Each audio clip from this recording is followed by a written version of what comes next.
tomorrow, the last day, so this is kind of where I'm trying to speak to the fence here, but we're set up here on top, and this is just nasty deadfalls. We're set up actually on a finger, so this is like a flat finger.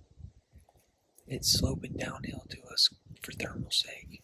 And we've got a deep ravine here with a ridge that flattens out on top. And we've got another flat finger here with a deep ravine running through it. And then behind me, you can't really see, but it's just a big canyon. And this all slopes uphill. You can see that ridge back here. So, these animals aren't vocal. It doesn't seem like a lot of cows in estrus, so there's no bugling. It's hot. I mean, it's dropping down in the 50s and 60s, in the evenings. It's not getting but, 50s at night. So these bulls aren't vocal. They're not really running hard. Our only chance here tonight is to get one engaged, maybe on the cow call, and bring them in. And I've got good view. I can see if they come down off this finger, I'll see him drop down before he comes back up. Same thing behind me, and then in front of me, I can easily get a 50-yard shot out into here. And with all the deadfalls and stuff, I mean, there's going to be some timber rumbling no matter what. So I don't think he'll be able to sneak in on us. So we'll see what happens. It's about 5:30, coming up on 6 o'clock. It gets dark around 7:30 or so. So who knows? We'll see what happens. But we're like an hour and a half from our campground, which just seems crazy. We're in pretty much the same unit, but it just takes forever to get up here. I mean, it's like a mountain pass, dirt roads, crazy. So, but I'm gonna let the sun set a little bit lower, let the wind quit swirling, let the thermal start to come in, and we'll see what happens. So. Alright guys, it's the last morning. I just about pulled it off this morning. I snuck up in here about a half mile up above where I've been hunting a couple times this week. And Dad stayed back up on this other ridge so he could glass the private meadow. And I set up on this gate. I think I showed you guys that, and whereas some heavy trails coming through, but there's heavy trails coming through all the way down. And there was a legal bull, 6 cows and a spike in the meadow. 7:20, I was in position at like 6:45. 7:25, they started moving back up. It's just a crapshoot on what crossing they take, what route they take, and I missed them. But I mean, there's no doubt I was like within 200 yards of them. Never heard a peep, never heard a twig snap. Of course, my sworn enemies, the squirrels, were at it again this morning, but they like dropped these heavy, I mean, they're like, some of those are like rocks. I don't know what it is. I don't think it's pine cones. They look heavy. They hit the ground hard, thud. But they were doing that crap this morning. So I don't know. I was hoping to get a shot at that 4x4, small 4x4. But he evaded us again. So we've got one more day / evening to figure out what we're gonna do. So buzzer beater it is.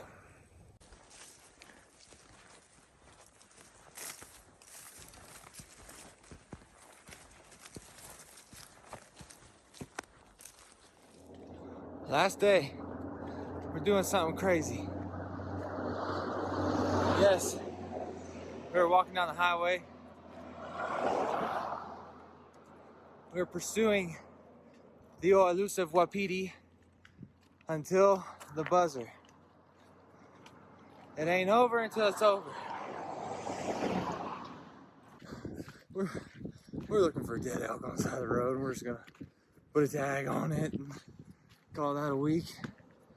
Now we're on this spot that will remain nameless. old 80-year-old man told us about this spot. It's not on the maps. Seems pretty weird. But, like I said, it ain't over till it's over. We're gonna hike about a mile up this at about 10,000 feet.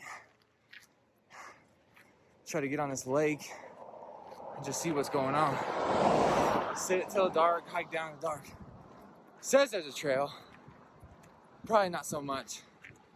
We're just gonna go. So, oh look, a waterfall. All right, bonus waterfall footage, cut tape. We're actually hunting the source of that waterfall. I think there's a lake up there somewhere. So, we're doing it.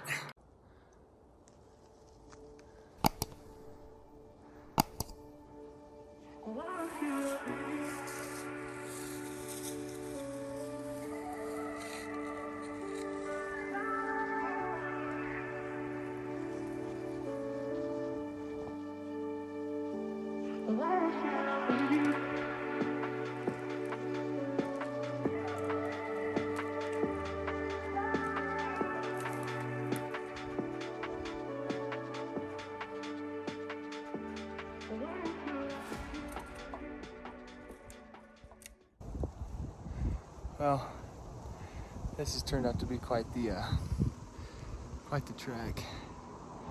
Deadfall City. Highway is all the way down on the bottom of that. And we've still got, sorry.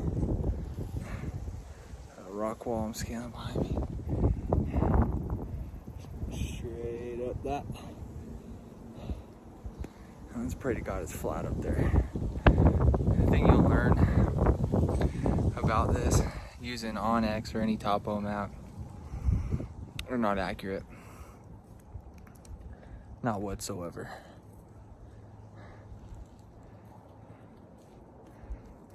Not at all.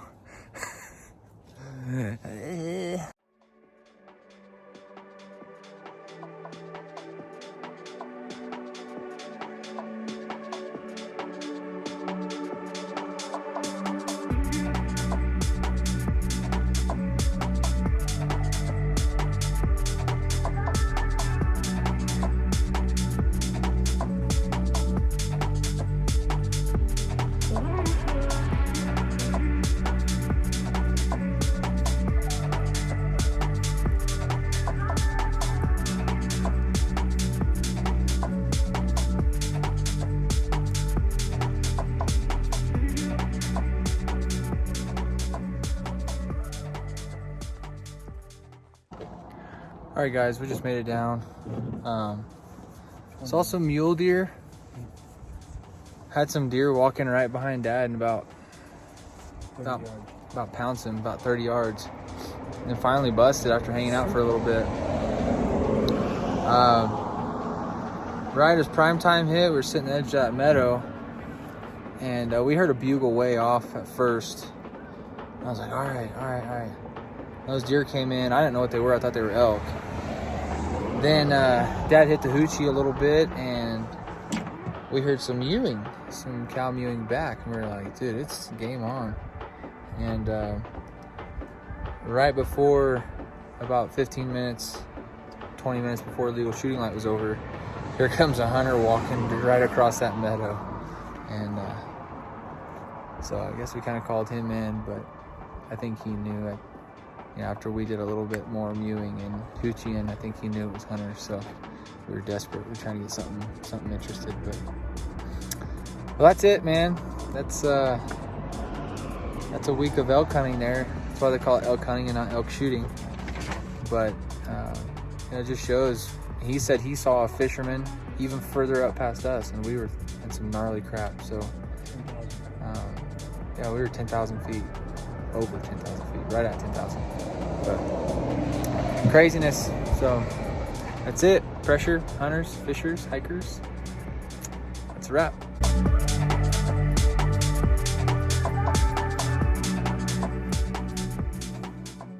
I'll tell you what, man, we hunted our daggum tushes off. We done hunted so hard. I got blisters. The blistered healed, and I got blisters again. I ran out to all my moleskin. I ain't got no more moleskin in my pack now. I'm gonna have to buy some more. That stuff ain't cheap. I'm telling you what, man, we used that water bladder. That thing, woo-wee, that thing's still wet. It ain't never been dry. I'm telling you what.